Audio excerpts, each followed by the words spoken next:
Greetings, friends. This is Chris Batts, and you are listening to episode number 7 of the Future is Bright podcast. In today's episode, I spoke with Donna Rolf, investor of New Era ADR. We discussed her legal career leap to the real estate industry, and then as a critical executive of an alternative energy company, first of its kind in the United States. We discussed her hardwiring for risk and adventure while being insatiably curious to learn and grow. Donna shared life and career advice on being an executive in a successful startup, joining boards, being an investor, and making the leap as a corporate litigator, and so much more. If you haven't already, please subscribe to this podcast and leave a review on iTunes and YouTube.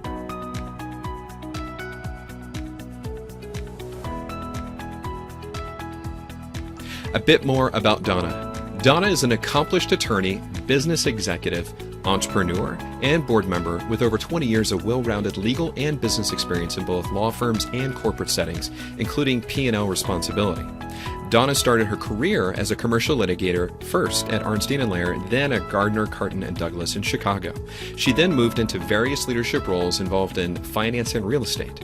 In 2011, she became a part of a renewable energy and alternative fuels startup and served as president, general counsel, chief operating officer, and board member while at AMP Americas, which was eventually sold in 2019. Currently, Donna serves on the board of a new startup called Novella RNG, which is focused on building renewable natural gas projects at dairy farms around the United States. Donna serves on the board of a 125-year-old local nonprofit. She received both her bachelor's and JD from the University of Illinois. Welcome, Donna, to the Future is Bright podcast. It's great to have you on the show. Thanks so much, Chris. It's great to be here. So, Donna, I love your story because it's just filled with adventure and curiosity, which I think are key to your core themes. Tell us a little bit about where you were raised, some of the background and setting for your professional career before you go to college. Sure. I was raised in Central Illinois on a farm and learned a lot about agriculture down there growing up. And then I went to University of Illinois, the large Big Ten school in Central Illinois for undergrad and law school, and have been up in Chicago ever since. And was it always your thinking to become a lawyer? Yes, I wasn't sure what kind. I was always interested in the law, but and as a child, I loved to argue and debate. So there you go. There you go. Yeah. How did you end up landing at Arnstein Lair? Sure.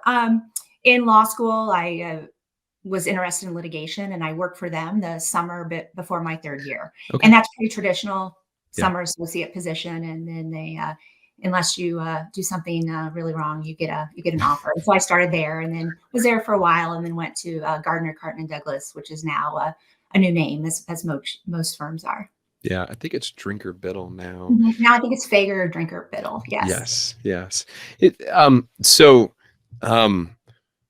With the idea of becoming a litigator, being at, frankly, well-known litigation shops and law firms in Chicago, what led you to this transition to end up at a corporation? And where did you go? Sure. I was only at a law firm setting for a little less than 3 years. I was on the star track, doing really well, working long hours. Bought my first piece of real estate during that time and became really interested in real estate. I also, quite honestly, looked around, this was in the late 90s, early 2000s, at law firms and the number of women that were partners or weren't partners, and decided I wanted to do something different. And real estate was really interesting to me, all the different aspects involved in that. So I made a transition. So this real estate piece that you bought, was it downtown Chicago? Yeah, or sure was. It was a condo, my first condo in the city. And I was just really interested, curious. I had lots of questions about the financial part of it, the real estate part, and everything involved, the various aspects. And tell me more about this transition. So you left a very stable career as a litigator at a great law firm. Where did you go? Sure. I first went to a mortgage shop. I felt and still do that if you want to learn about an industry, the best thing to do is jump into it in some way, shape, or form. And with real estate, like many things, the financial aspect is the most important. So I wanted to learn as much as I could about the financial aspects of real estate. So it's intriguing. I think you shared with me that you went into the mortgage industry and it was very eat what you kill. What were you doing? And, transitioning from a very stable salaried position, you went into, you know, swinging for the fences, or help me understand more about that. Sure. I just have always been very curious. I learned as much as I could, as quickly as I could, Yeah. and used my network to build my business, and quickly became a top producer. And it is eat what you kill. And I had it was a lot of fun. It was a lot of fun. I love it. So you called it, was it called Clinic and Stray, owned by GMAT? Well, sure. Then I moved into the real estate side, and that at Okay. that time it was GMAC owned Koenig and Stray, Okay. which eventually was purchased after a couple transactions by Berkshire Hathaway. Okay. So through this season of, again, reiterating, very stable, consistent, salaried position at a law firm, you jumped straight into the deep end. What did you learn from that transition of um, kind of throwing caution to the wind, but through excitement and curiosity? Right. You get what you put into it, right? So if Okay. you put the time and the energy, and and stayed curious, and it was uh, it was really rewarding from a financial aspect. But after a while, you kind of tap out in what you learn. So at some point, I needed to continue to make transitions so I could continue to learn various aspects of the industry. So you went from real estate and you transitioned to a completely different industry. I sure did. Please explain to my audience what was taking place when you did this. So sure, in 2011, I was in senior management for a real estate company. Um, Stable, good people. But I had a good friend reach out to me who had made a lot of money in building a high frequency trading firm, and he was interested in. He was researching waste to energy projects, and he had a really neat project he was getting involved in, waste to energy at a dairy farm, and taking the manure from a very large dairy farm, capturing the methane, which is bad stuff, right? And creating something of value with it. And the thing of value was actually natural gas, renewable natural gas, and then going one step further and creating an alternative fuel, compressed natural gas. Again, no one had done it like this. Um, and he wanted to build out this project, and he asked if I'd be interested uh, to jump on board as general counsel. And I told him I knew nothing about energy. I knew nothing about transportation fuel and alternative fuels. And he said, "That's okay. I trust you." And so again, I made a leap. Very, very stable job with, leaving Berkshire Hathaway on the uh, senior management track, and jumped in to join a few great folks here in the West Loop in Chicago to build a project, and taking lots of risk. We all did. And the project became successful, and we became a company that was successful. And again, the first in the country to do what we did. Did you always think that it would be successful, or was there some No, moments of, no, I remember asking, if this goes really sideways, how long before we know it's going to go sideways? I need to Mhm. find something else. And but I was willing to take the risk because I believed in it. I believed in the idea. Um, I believed in the small team that was put together, and I was really interested and curious. So it was worth the risk. And so explain to my audience. So you were GC, but you took on additional responsibilities. What took place? Right, right. I became president and chief operating officer. I joke that I also answered the door and made the coffee. Right, like many startups, you wear multiple hats, um, and I probably wore too many over the years. I was there, 6 years, and I worked a lot, but I loved it. And so, again, a small team, wicked smart individuals, also great human beings. Right, so putting in that time was a lot of fun. So I have to ask the question. So again, litigator, went from that into having a lot of fun in the real estate industry, jumping into an alternative fuel industry and startup company. Um, and taking a lot of executive roles. Uh, did you have mentors? Did you have people in your life that inspired you to go to great heights? Or how did you discover the leadership gifts inside of you? Or is it just came natural? Help explain to my audience that progression, because it seemed like it just naturally came to you.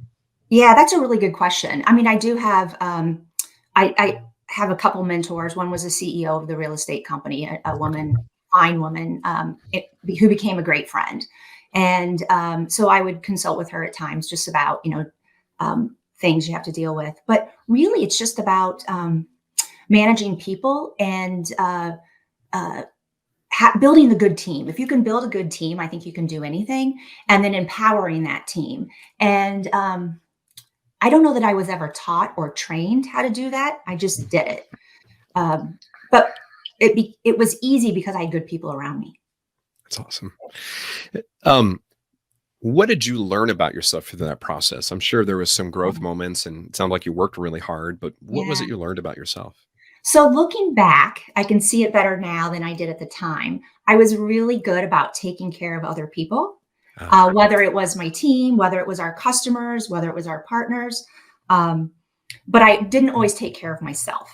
And mm, so when I've advised or spoken with people that are in startups right now, I have to remind them of things I learned, or things I would maybe do differently. And so I think taking care of myself was something I didn't do, but I was really good at taking care of others. what would that have looked like different if you did take care of yourself Sure. more? I think I would have asked or hired a little bit more help, Okay. additional resources instead of taking care or taking it all on myself. Again, that's what I think a lot of people in startups do because Yeah. initially you're working on with a shoestring budget, right? And there's so many moving pieces. You just take on a lot of those things yourself. Knowing you took on lots of different types of departments and divisions within companies, let's just talk about AMP. What were some of the funner or more challenging sides of some of the roles that you had? Sure, I think telling our story, right? Okay. We were new, new company, new idea, things that had never been done before, and really building the trust and the relationship with our partners, whether it be our investors, our lenders, our customers, our vendors, our joint venture partner. Um, really telling our story and selling our idea.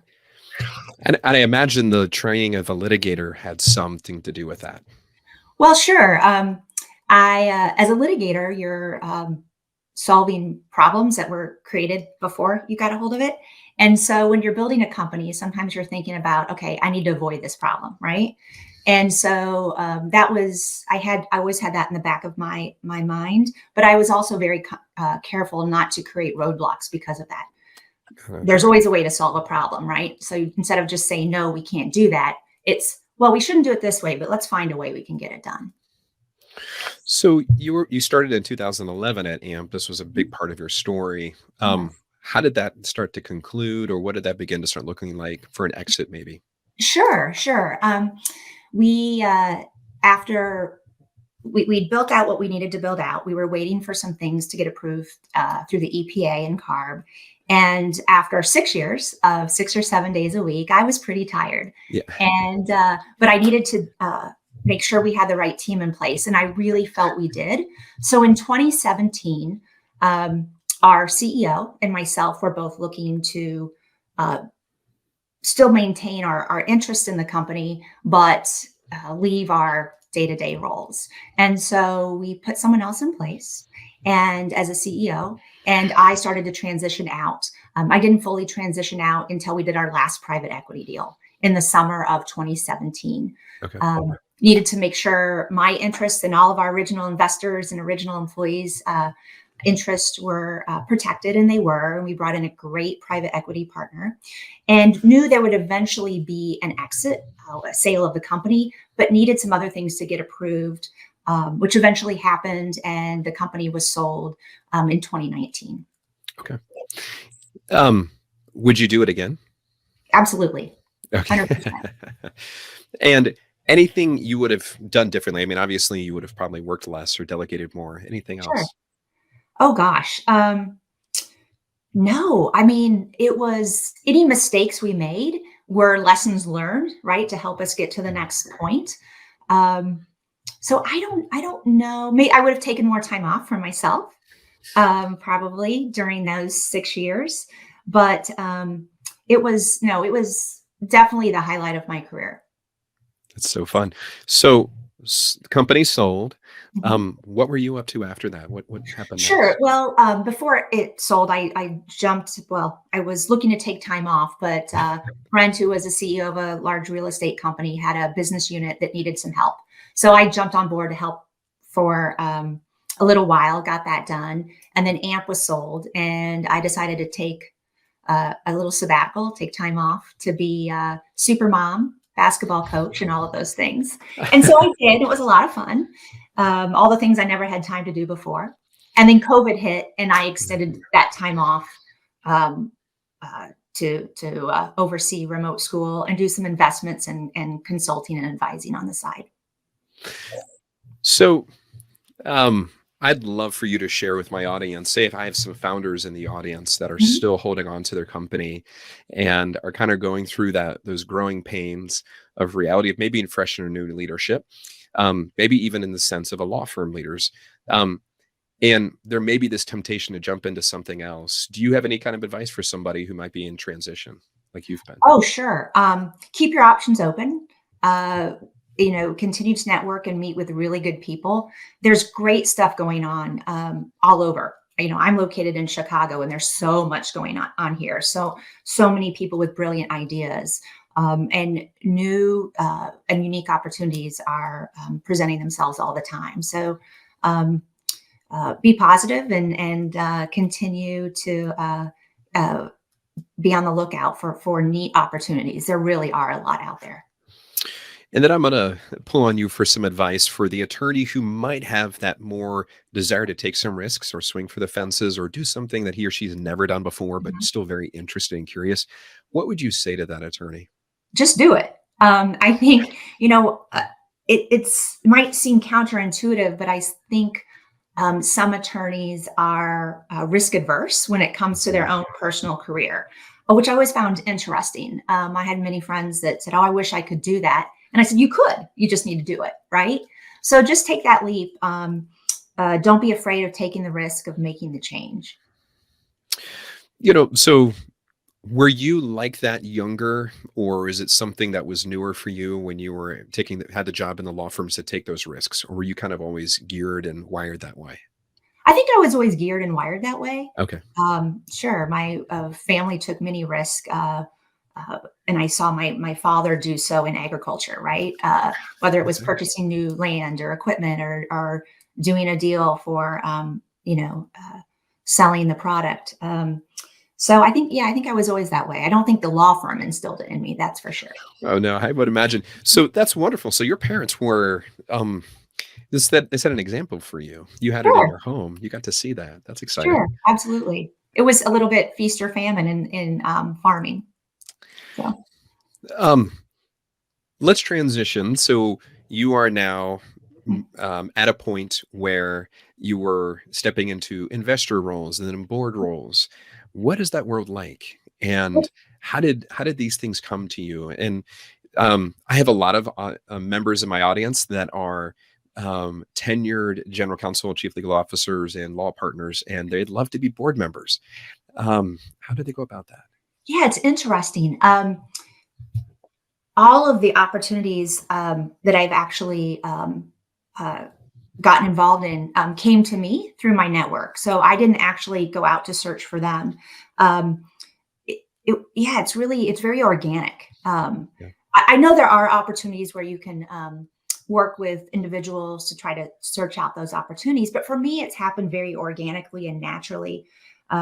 Just with my network, being introduced to some people doing some very interesting things and deciding whether or not to invest in those opportunities, and then also with the board role, you know. being introduced to the private equity folks that were making an investment or thinking about making an investment, and then being introduced to the founders of the company where I serve on the board. It's just so far it's happened organically, which I love.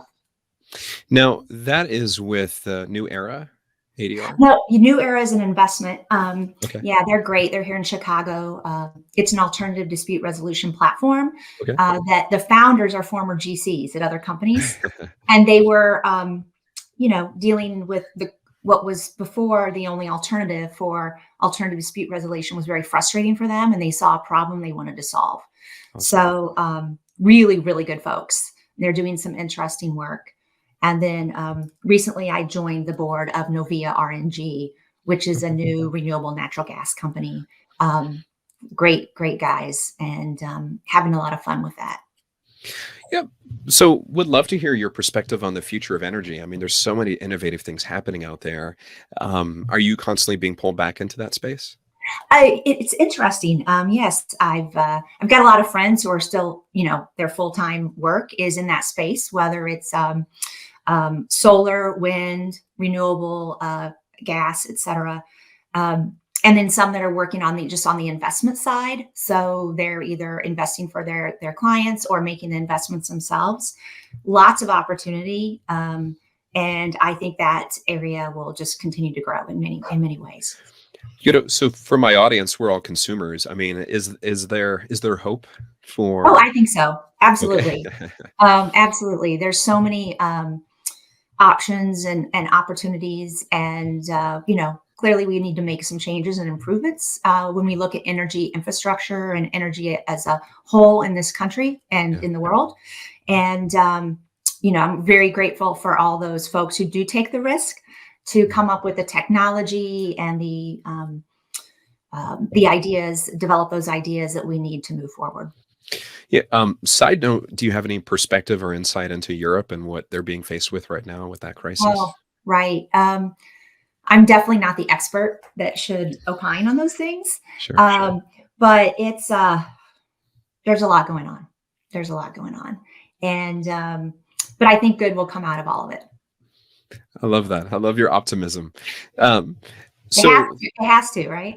Absolutely. And I'm worried that way too. So I get excited about it. So you've been pulled on for lots of different roles. You also kind of took a quick stint at the Cradle. Could you share a little bit about that? Yeah. So I serve on the board of a 125-year-old nonprofit here in Oak Park, where I reside. And I started that when I moved to the community. Had nothing to do with my career or being a mother. It was a way to give back. And it's a wonderful, wonderful, wonderful organization. And so I have friends that are on the board of the Cradle, which is in Evanston, Illinois, 100-year-old or almost 100-year-old nonprofit dealing with adoption services, et cetera. And their CEO was leaving to go take another opportunity closer to where she grew up in Iowa. And they wanted to do a national search. And they asked me if I would come in to keep the ship afloat while they were doing the search. It was very clear I'm not a nonprofit person, but I have some success in running organizations. It was supposed to be a 4-month position. It ended up being 9 months, so they could really take their time and find the right person for the role. So I helped out. It was a great way to give back, and I had time on my hands to be able to help. And they found the most amazing, perfect person for that role. So I'm really happy for them. That's so fun. Donna, what would you say is some of your superpowers? Oh gosh. I'm a good listener. I'm good at empowering those I work with and manage, and building and managing teams. That's awesome. And Donna, let's touch on a little bit more of these themes that are really critical to your journey. So your love to learn and grow. Is there any other area in your life right now where you're just totally immersing yourself anew in a subject? Sure. Well, I'm relearning some of the things in the renewable nat gas space. Some things have changed since I left my role at AMP. And so relearning or learning more about the things that have changed since then is a lot of fun for me. And then some of the other opportunities in the startup space here, especially in Chicagoland, what's going on, who's doing what, and learning about some of those industries. It's been a lot of fun. Here's a fun question. Is there any area right now in life where you're playing it safe? Oh gosh, no. No. Uh, I'm a mom to a 13-year-old, and is that safe? Learning that. No, I guess I play it safe with. I have wonderful friends that surround me, and so that's, I guess, my safe space. The friends I have, which is pretty awesome. I'm lucky. That's wonderful. Yeah, it's wonderful to have friends. And I am a dad of a 13-year-old as well. So I can reminisce. Yes. Yeah. So let me ask another question. Are there anything that you are putting off that you wanted to do that you could do now? Oh, good question. I don't think so. Maybe travel more, but then COVID got in the way of that for a while, right? So I was always busy working. But no, I'm doing as much as I can to meet people and learn about opportunities out there, and seeing how I can help people. So But Donna, how can people find you, contact you, follow you on social media? sure, I'm on LinkedIn under Donna Rolf, and I'm pretty regularly checking that. So feel free to reach out to me, and if I can help in any way, I'd love to. Donna, it's been an honor and a pleasure. Thank you for your time today. Thank you, Chris. I enjoyed it.